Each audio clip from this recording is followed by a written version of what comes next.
everybody, this is Rose of Sharon, and I'm back again with another movie review.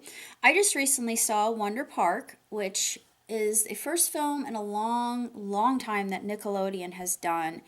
And of course, a lot of the reviews online are panning it, and don't pay attention to those reviews. Come into the film with a clear mind, and maybe you'll learn something because honestly, the film really spoke to me because I've been a caretaker.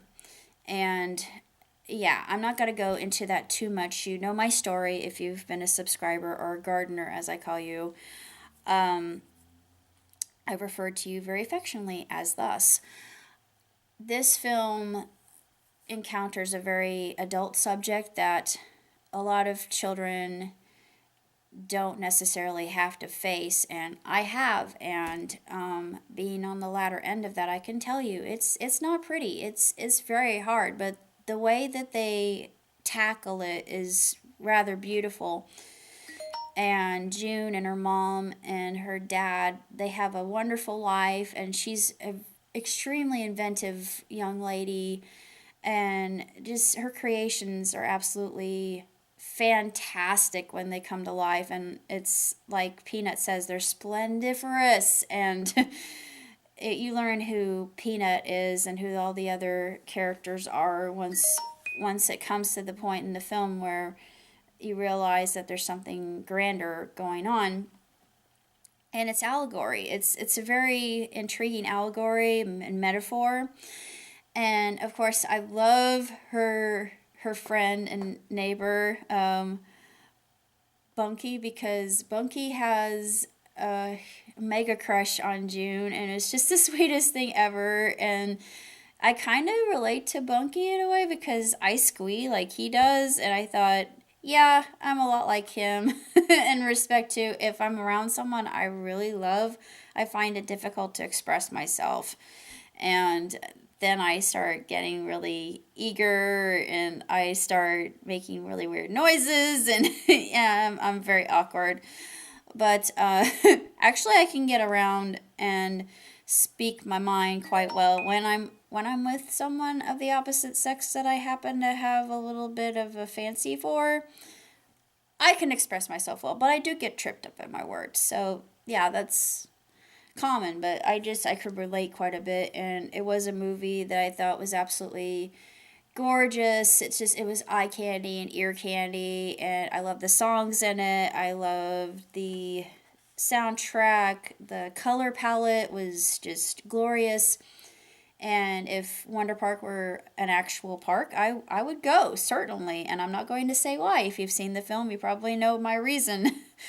But it's a great film. It's very lighthearted. Well, of course, except for the adult theme in it, which is, it hit me like a ton of bricks, let me tell you. But like I said, the way they combated that, the way they tackled it, was done in a very thoughtful way, and just her maturity, I thought, yeah, because I myself, having come from older parents, I'm a little bit precocious, so yeah, I'm probably a lot like June.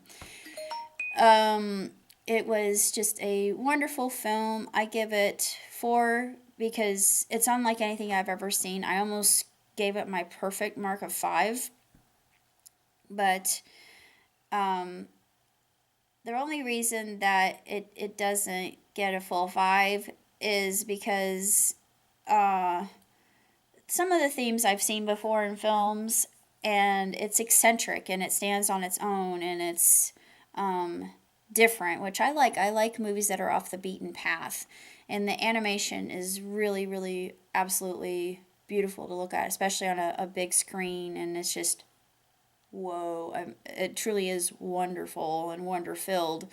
And Wonder Park, the name itself is actually not a misnomer. I absolutely loved it. I give it 2 thumbs way, way, way up. It's just a really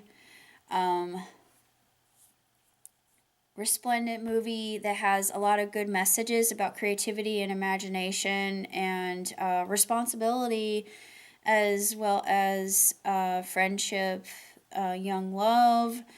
um, dealing with a rather, actually, some rather adult issues, which I like. I think this film really did a good job of explaining that in such a way that children could understand it.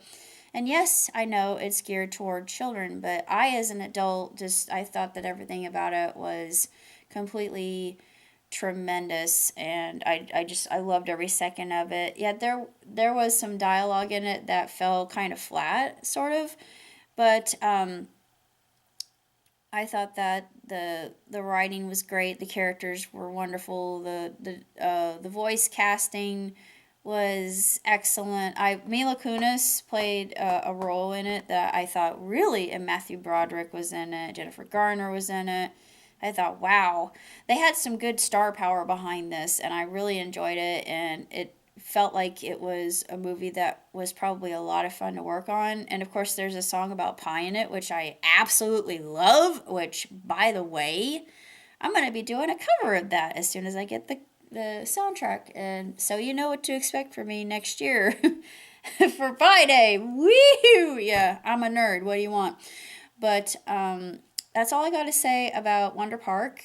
Don't believe the reviews. Go into it with an open mind, and maybe you'll learn something out of it, just like I did. And I just thought it was a lot of fun, very entertaining. It was extremely well written and very funny, and was like a Phineas and Ferb episode, and I absolutely adored that. And of course, it had a lot of other themes running through it that were very intriguing as well. That I think, as far as psychology goes, a lot can be learned from that as well. So, live long, prosper. Ciao, Tootsie.